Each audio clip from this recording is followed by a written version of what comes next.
Good afternoon, hello.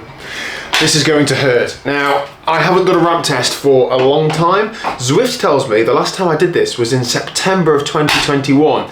I feel like I've done one more recently than that, but I can't have done because Zwift doesn't lie.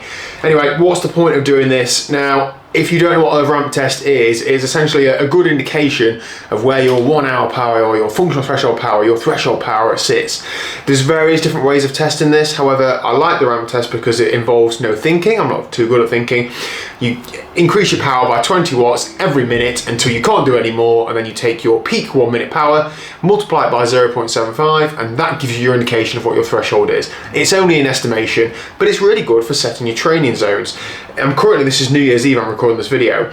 I'm just about to go into about a 4 to 5 week block of just training on the bike.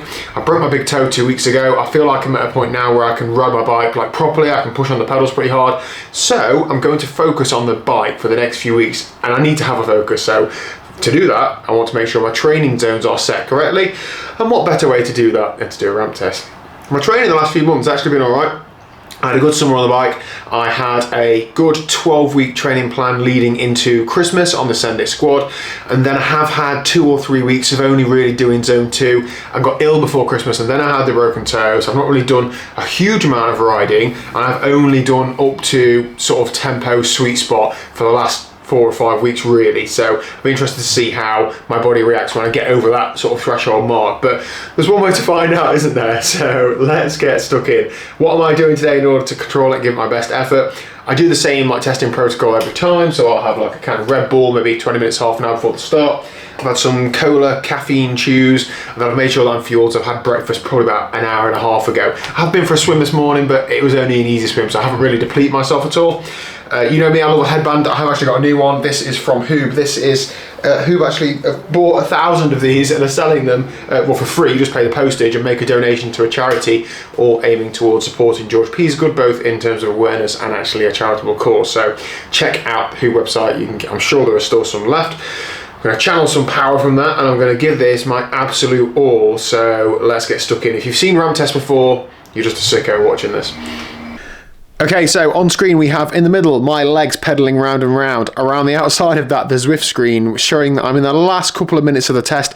Thank you to Liz for getting this footage of me. I set up a camera in front of me and the file corrupted. Oh, the YouTube life. Anyway, so the image is of me looking fantastic because I'm only just started the test.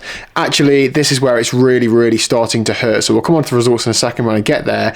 But I was feeling really good, but it was getting obviously really hard. So my maximum heart rate is when I'm super fresh, maybe high 170s, sometimes 180, and I do touch 180 in this test. With me not running at the minute, I feel like my body's a lot less fatigued. Not having the impact from running is really helping me out with the cycling, even though I haven't picked the training up much at all. If anything, I've backed off. I just feel that much better on a bike. So although this is really hard, it's not absolutely flat out hard. I feel like I've still got, like if it was to stay at 460, I'd still have another minute or two.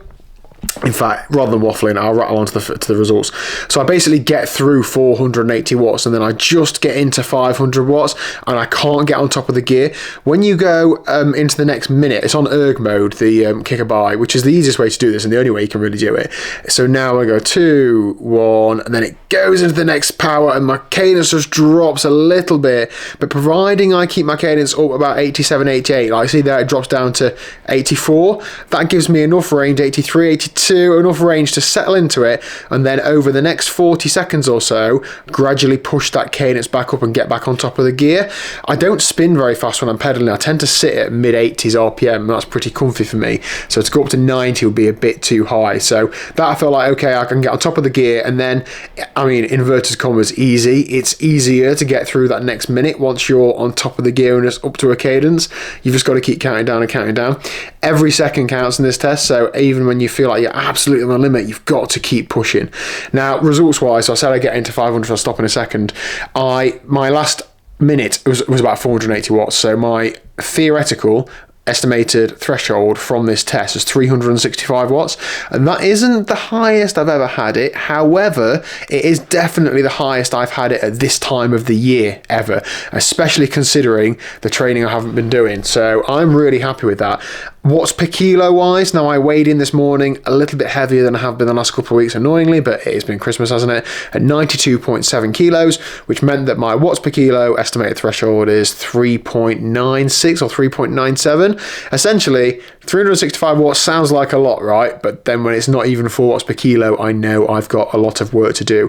I have done more power than that in a lab and in my garage separately, so I know that I've got more in me raw numbers wise, and I've definitely got some in me power to weight wise, so I'm really going to focus on that over the next few weeks, working on that. I'm going to a winter run in a few weeks as well, so look forward to making as many cycling gains as I can within the next few weeks. If you're watching this and your power numbers aren't as high as that, don't worry about it, it's individual. I've been riding bikes years and years. If you're watching it and your power numbers are higher than that, well done. You can come out for a bike ride with me and you can sit on the front and show me how strong you are. Okay, I hope you've enjoyed that. Thank you very much for watching. If you haven't already, please do hit the subscribe button down below. I look forward to seeing you very soon for some mega bike training is the plan. See you soon.